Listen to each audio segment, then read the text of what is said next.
Good morning. My name is George McGaffey. I'm a licensed Unity teacher here at Unity in the Valley. And I have a secret I need to share with you. It's an inside job. By that I mean, I think we live in two worlds. We live in our outer world, which is all here right now. And we live in our inner world, where everything is perfect. In my inner world, along with my ego, I can play almost as good as Saber. And I can sing almost as angelic as Amber. But in the outer world, I'm going to need still a lot of practice. Let us begin our service in prayer as we normally do. Sweet, sweet Spirit, we are here today on a divine appointment to understand our purpose in life, to share that purpose with joy and enthusiasm. And so we give thanks for answered prayers. We're sitting in prayer with those within this room, those around our country, and those around our globe. For we know all prayers are answered. And we give thanks in advance and affirm that truth to be so. Amen and amen. If you would please stand and let us sing our joy song, Witness. 1, 2, 3, 4.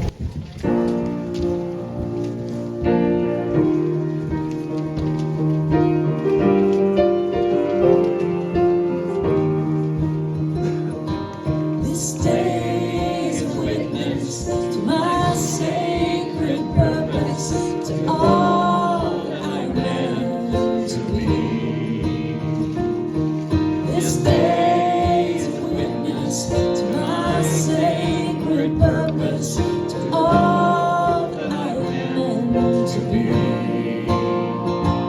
Letting it in, letting it flow, letting it go, where it will go. Letting the power of your presence show the way. Letting it in, letting it know, letting you lead, that I might follow. Being a witness to your presence every day. This soul is a witness to my holy purpose, to all that I want to be. This soul is a witness to my holy purpose, to all that I want to be. Letting it in, letting it flow, letting it go, where it will go. Letting the power of your presence show the way. Letting it in, letting you know, letting you lead, that I might follow. Being a witness to your presence every day. This life is a witness to my rightful purpose, to all that I've come to be. This life is a witness to my rightful purpose, to all that I have come to be.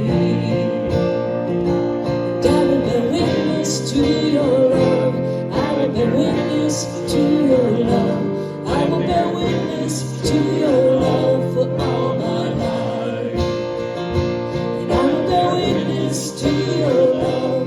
I will bear witness to your love. I will bear witness to your love for all my life. And I will bear witness to your love for all my life. Yes, and so it is. Let us affirm together our opening statement. There is only one presence and one power in the universe and in my life, God, good, omnipotent. And our vision statement, a world of spiritual awakening hearts and minds. And for what we are to do, our mission statement, we are creating a joyful community on a spiritual pathway to peace and love through fellowship, classes, music, and services. Would you please be seated? So, Joni, you want to come up and read our daily word? Considering next week we're doing raising money Today's word is prosperity. And that doesn't mean just for the church. It means prosperity for every single one here. So good luck to you all. Prosperity's on its way. Prosperity fills my life. Current flowing through my home's wiring provides light. But first, I must flip the switch on to turn it on. Divine substance, the building block of creation, is the source from which my prosperity grows. But first, I must claim it in consciousness to live a prosperous life. The divine idea of prosperity is unlimited, more than sufficient to meet every need.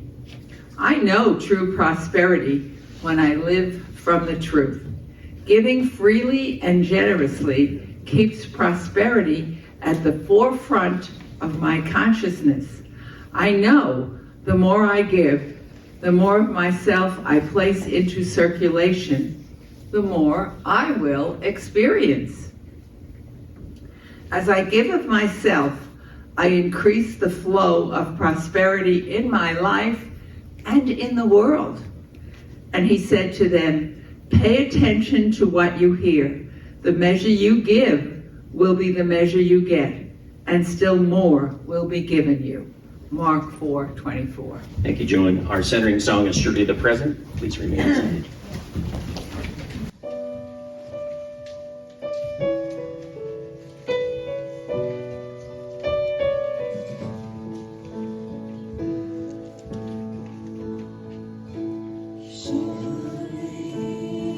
Presence of the Lord is in this place. I can feel thy mighty power and thy grace. There's a holy hush around us. I see glory on each face. Surely the presence of the Lord is in this place. In the midst of his children, the Lord said, I will be. It doesn't take very many. It can be just 2 or 3. And I feel that same sweet spirit that I felt in times before. Surely I can say that I've been with the Lord. Surely the presence of the Lord is in this place. I can feel thy mighty power and thy grace. There's a holy hush around us. I see glory on each face.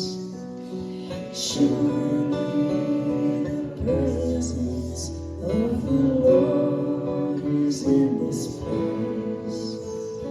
Surely the presence of the Lord is in this place.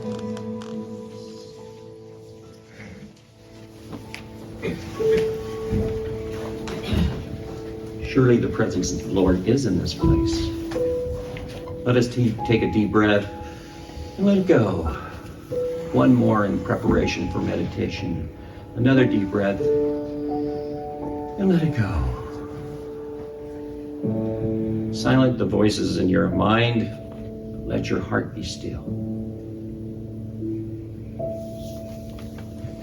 For we are the building block of creation. Know that to be so. I claim that consciously my prosperity, even in the silence in this moment. I feel the purpose for what I am meant to be. And so listen to the small voice that is always there, but in the silence we hear it more clearly. Take a deep breath and just listen.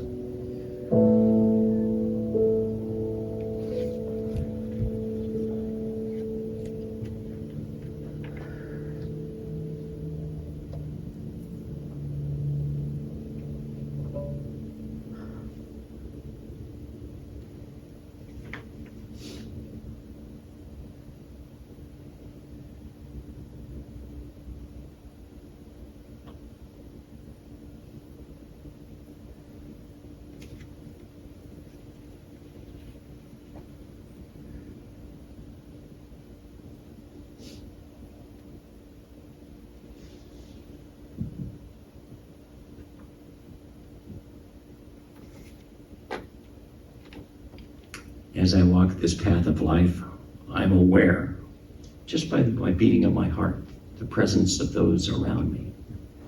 I give thanks for their presence, for their feelings, for understanding this great peace that we sit within now. And know that we can return to this peace at any time this week by just taking a deep breath and remembering to let go and let God. We embrace our unlimited good, affirming the truth that our world is full of God's goodness and God's abundance. We are blessed in so many ways, and so we give thanks for that truth, and we say amen and amen.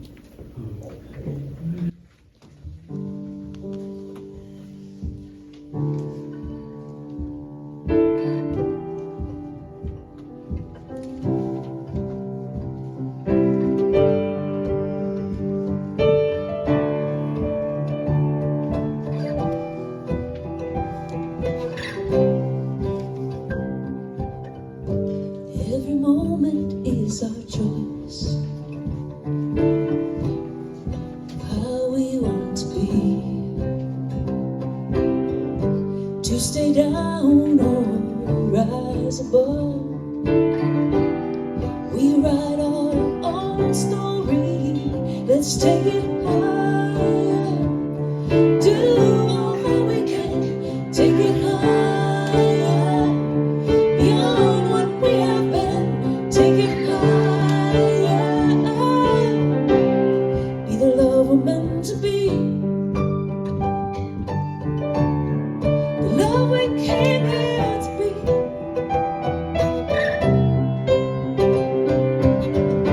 Bring the darkness into light, awake on a new day, open up our sight to see a new way, where every wall is a place to rise above or break it down. In every stumble there's the fall that clears the way for the climb. Let's take it higher, do all that we can, take it higher, beyond what we have been, take it higher, be the love we're made to be, open our hearts, love sets us free, open our minds to endless possibility, open our lives, feel the legacy, to take it higher, do all that we can, take it higher, beyond what we have been, take it higher, be the love we're meant to be, the love we came here to be, the love that sets us free, the love that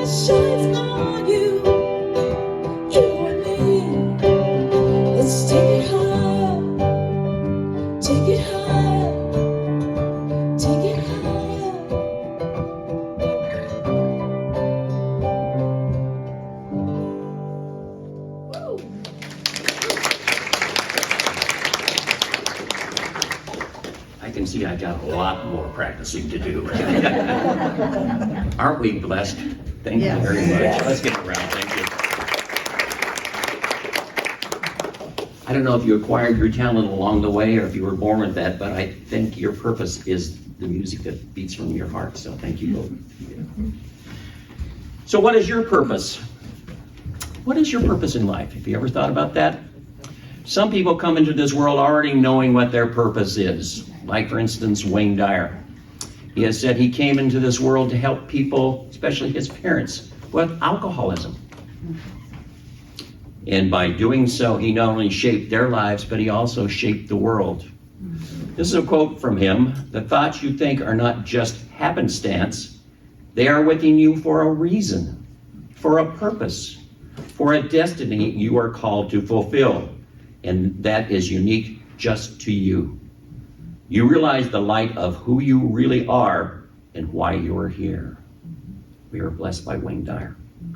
Another person that came into this world already knowing what his purpose was maybe Wayne Dyer's sidekick, Deepak Chopra. He came into this world to help us both physically and mentally by just sharing love and empathy to understand ourselves and one another. He knew what his purpose was when he first came.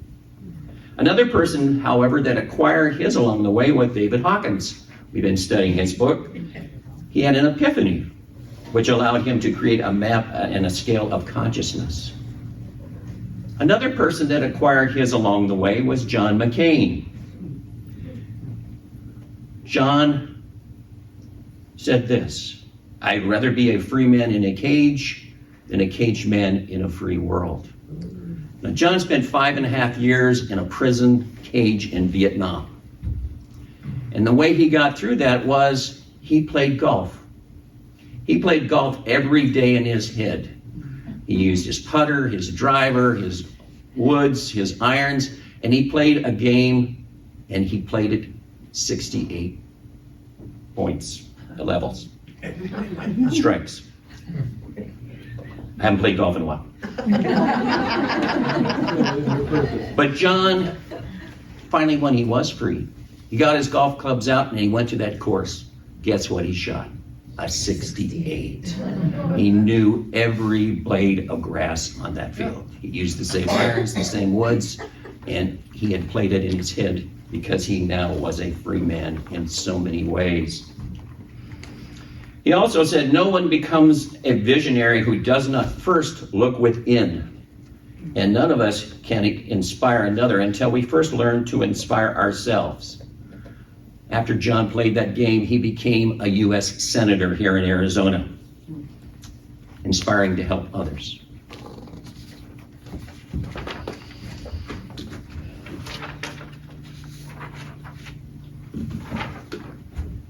Well, I want to say I did really have a guitar, and I really did get it out and try to practice. I was going to be the next John Lennon or Paul McCartney.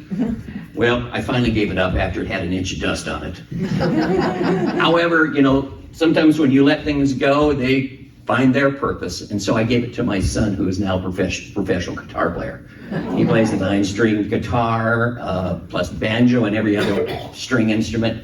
And he plays in a number of professional groups. And so, however, he took that guitar and he gave it to his daughter, my granddaughter. And she told me not long ago, "One of the best things I do in life is to sing with my dad." So that guitar has made its purpose more flowing. Reverend Don has been talking and sharing the information on our chakras and the flow of energy. Sometimes the flow of energy flows out, like our hand, like our fingers. It flows linear, straight out and away from us. Other times, it just curls around in like it does the energy between our fingers. The reason I share that is because it's up to us to interpret that flow of energy. Our co-founder, Charles Fillmore, said, "I spring forth from my internal fountain with a mighty roar of zeal and enthusiasm." Now, another person that found his purpose in life along the way was Tim Green. Some of you might not know him, but Tim, number 99 for the Atlanta Falcons, played numerous years. He was a vigorous tackler, but also a vigorous reader. He read War and Peace before he went out on the gridiron, they say on most Sundays.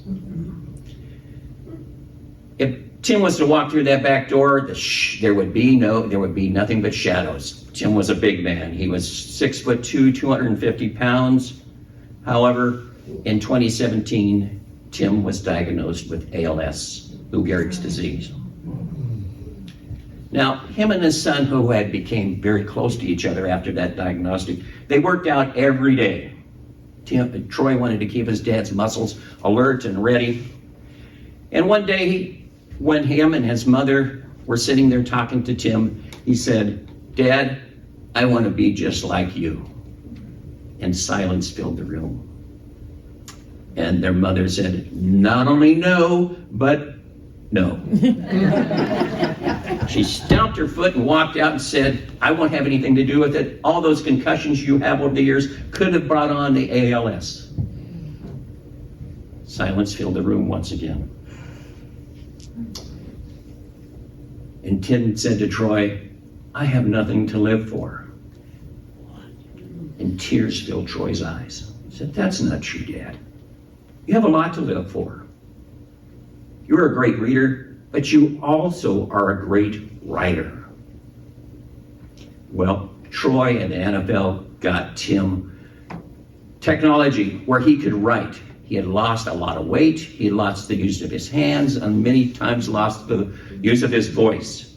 But through the technology, he was able to pinpoint the numbers on a keyboard and write successfully.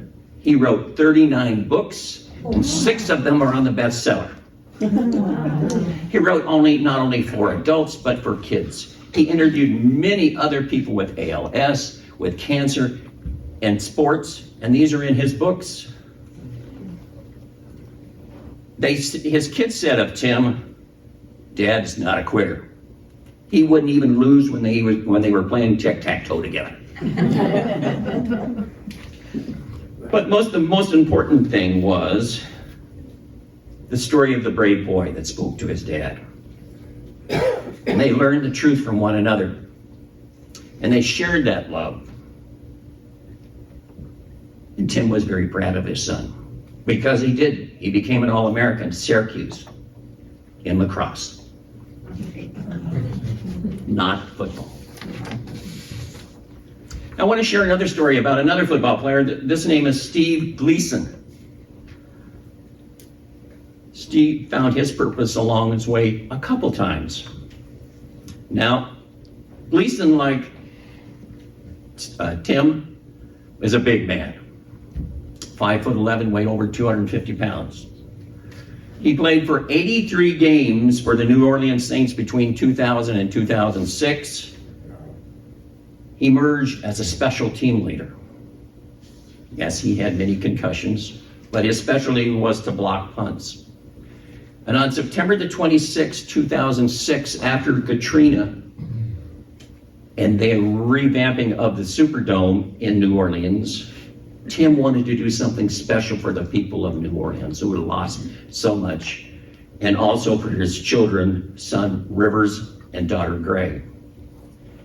He lined up on the second to the last play of the game. They were down 3-7. He knew something had to give. So he rushed the kicker as they were about ready to punt the ball. And lo and behold, there was a clear path to that kicker. He reached out and blocked it, but not only blocked it, he caught it on the bounce and ran it into the end zone. They won as time ran out.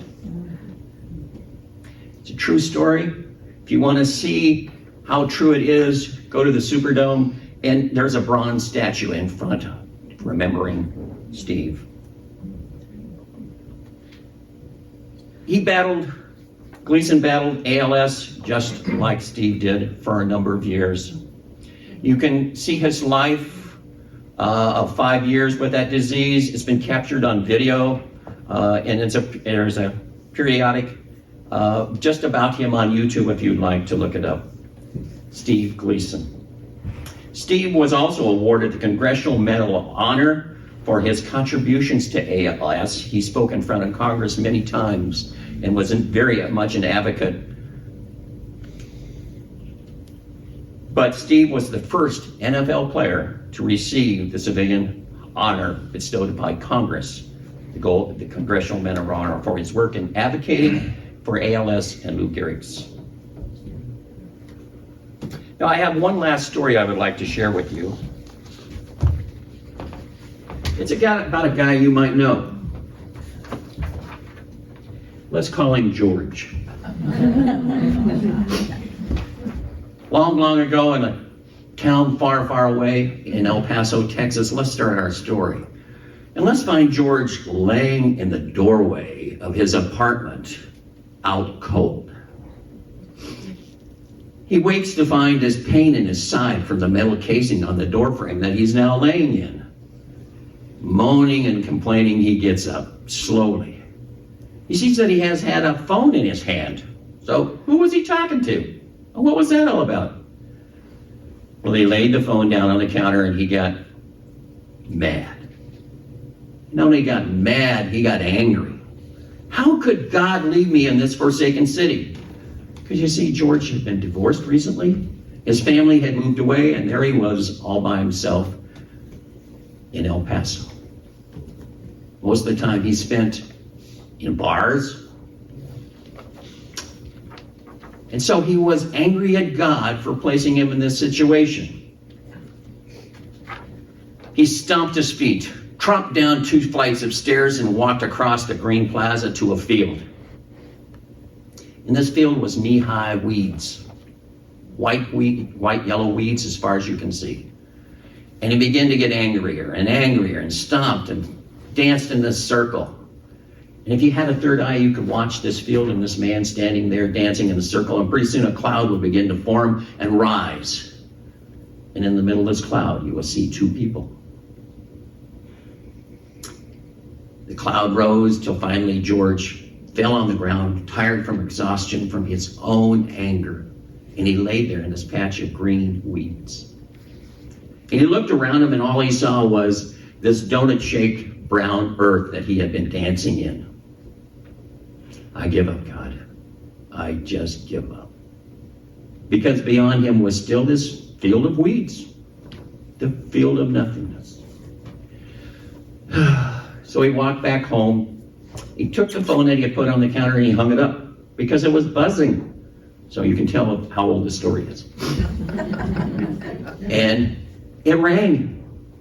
And then the person at the other end of the phone said, George, are you okay? Yeah. Well, you didn't sound that way last night. You need to go to AA. No, AA is not for me, he would say, and, just about hung up the phone. No. You need to go to AA. Okay. Well, I know you're probably not going to go, but let me give you some advice. There's a church that I know, and I know you're a very spiritual person. You've told me the stories of wanting to grow up, become a minister. I want you to go to this church called Unity. It's the church for AA. Well, all right. So he grabbed the phone book. You can tell how long the story is. And he ripped out the page, and it said Unity. Okay, I'll go in the morning. So he got something to eat, fell asleep, and passed out for 12 hours. In the morning, he got that page and said, all right, I'll do it. I'll go to this thing called Unity. And so he got in this big red van and drove clear across town. And the first address, he drove to this round building and thought to himself, boy, these Unity people got some money, because it was a beautiful building. So he walked up to the door, and there was nobody there, and he kept thinking, boy, these guys are awful quiet too. He knocked on the door, and this little man came to the door, and with 2 little eyes, he peeped through the crack in the doorway. What you want? I'm looking for Unity. Are they here? Trying to look around to see what was behind them. No, they're not here. Are you sure? I'm sure. The door opened a little wider. Well, do you know, have they moved? Are they gone someplace else? He would ask. No, they moved 5 years ago. Your telephone book's old. He saw the piece of paper in his hand. So he turned to leave, and as George turned to leave, he looked back and he saw it was a little Jewish man. And he kept wondering, how did a church embrace another religion?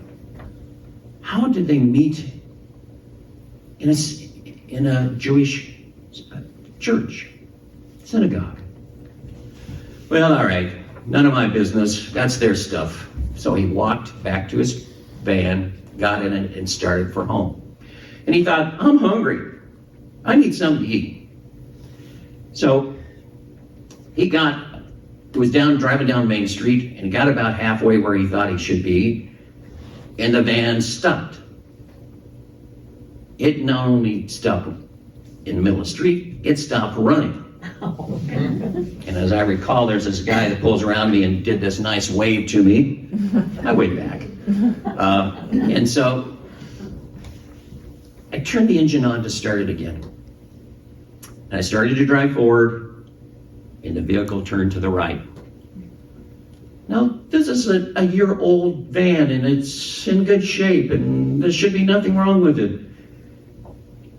And as I tried to drive forward a little bit, it turned the corner a little bit more. And right across the street, cat-a-corner from where I sat, was this sign. And it said, UNIT. No, can't be. Well, looked at the watch, looked at my clock, and it said, 11 o'clock, nah, they're going to be in service. I can't get in, and so on and so forth. So I started to turn the wheels, drive away, and the van turned. Right there in front of me was a parking spot big enough for this big, long van. So I got out. I said, okay. I walked across the street and thought to myself, there's not going to be room to sit, just be prepared to stand. And as I walked in this door, this older gentleman, about my age now, patted the seat beside him and said, this seat's for you. I've been waiting for you. Now, every time I think about Charles, we became good friends over the years. We would spend the next 5 years doing what he loved to do. And he loved to sit in the back, greet people, and usher. He would usher every week. Charles could hardly walk, and in his bull legs, he would walk up the aisles, and here I was following him right along. We became good friends. Such good friends that when Charles passed, his daughter came to me and said, we don't have a suit to bury him in. And I said, let me buy it. She says he wouldn't want it. And I said, give me his jacket. Let's fix it up. We owe Charles that. So we got Charles a suit to a tailor, and it was beautiful, and it fit him quite well. For that was Charles's purpose, was to serve others, and I wanted to give a little bit back. After that, I moved from the back pew to the front pew and became a licensed Unity teacher by going to school at Unity Village. And I thought that would be my purpose for life. But while at the village, I would go out in the afternoons and walk down this hill I called the Ridge to a little, looked like a town, just rock bricks that somebody had built over the years. And to me, it looked like a village. And it looked like somebody had blown the side of it off, like there had been a castle fight here years ago. I tell that story, people, they never find that village, but yet there it was for me. It inspired me to write a book. The book is Across the Ridgeline. It's a story of a young man named Sean who would go across the ridgeline into this imaginary field to meet and greet people and find out what his purpose was for life. I went to school for 5 years, and it took me 10 years to write the book. That's how important it was. But I came back to Unity, and I spent many years in the Unity churches between here and Colorado. And I have found what my purpose is. And I was reminded of that last week by Reverend Donna. You've seen me scurrying around here, doing so many things, but that's what I do. And that's my purpose, is to help people and to share back what I have been given. I would like to close with this. Just remember, however hard things get, however much you feel like you're struggling, the world is full of beauty. It is up to you to capture it, to look and share it with as many people as you can. You are the prism through which that spiritual beam of life reflects your life. Share your joy, for it will bring you happiness, and know this is your purpose to fulfill in life. Namaste. Have a great week.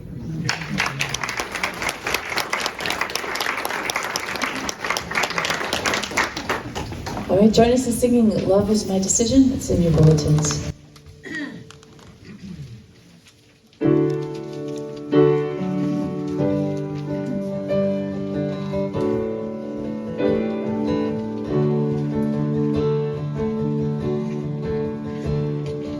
Love is my decision.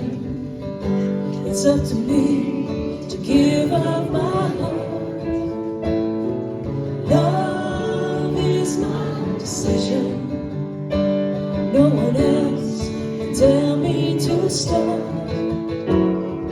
Once I decide to change my mind, God will show me how. Love is my decision, right here and now.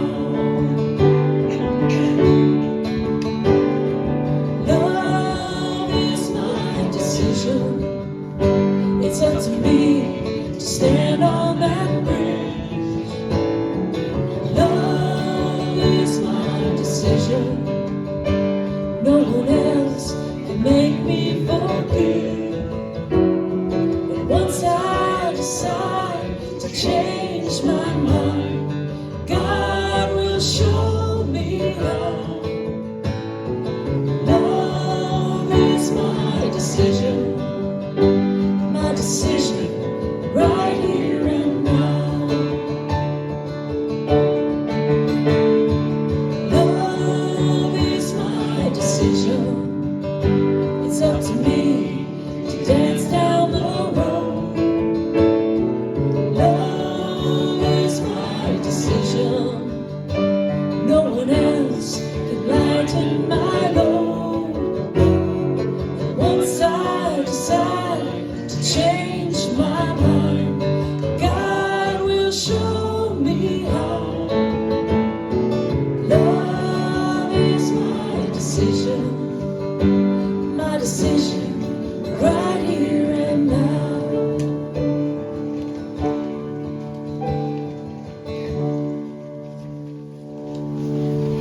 Love is our decision, and we are blessed in so many ways, and now it's time for us to return those gifts. So if our ushers will come forward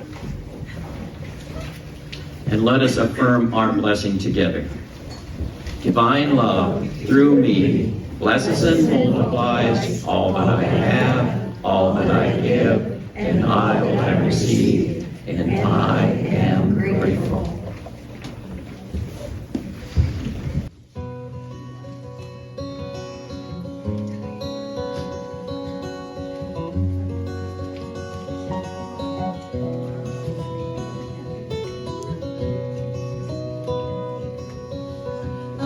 To the land of honey, I come from the land of dust.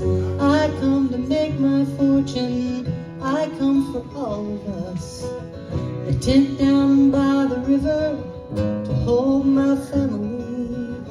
I pan for gold all day, oh Providence, shine on me. Oh Providence, shine.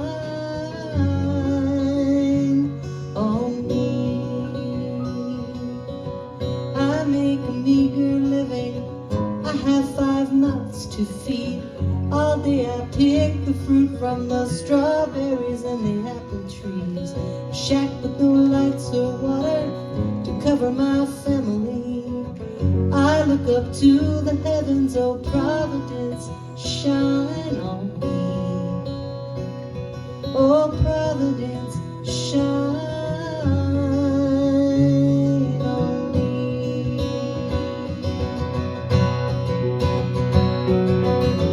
We need each other like the ocean needs the waves. We can't keep living like beggars, thieves, and slaves. Take a look around you and open up your heart. Providence will shine on you if you'll just do your part. Do your part. Oh.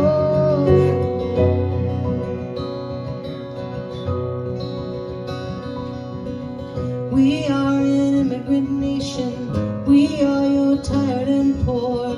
We are a ribbon of highways we're too damn big to ignore.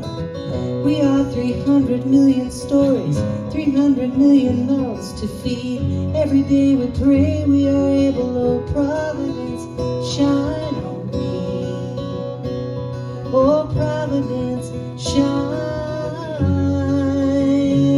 on me.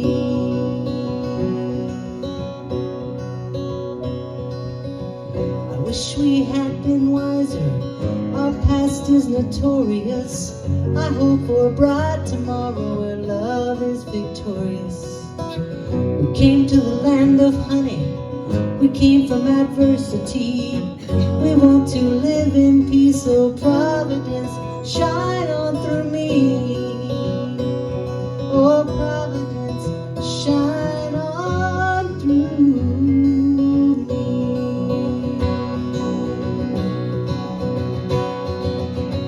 We need each other like the ocean needs the waves.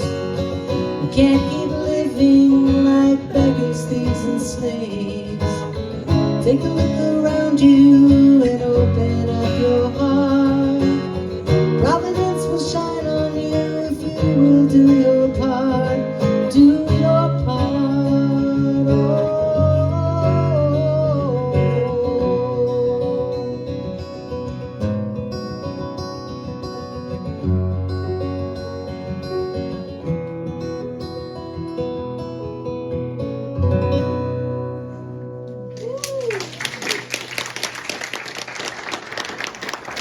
We are blessed. I'm going to pull a Donnie. I have one last thing I want to add. I want you to look at this symbol up here. And every Sunday it reminds me of my dance with God.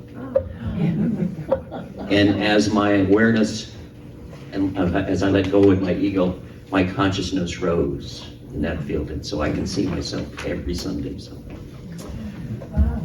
thank you for all being here. Let us all now please stand and say our prayer for protection.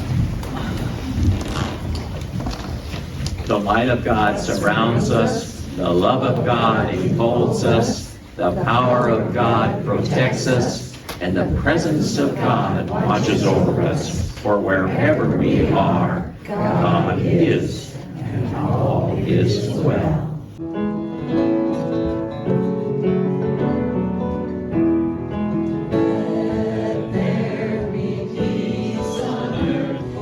Let it begin.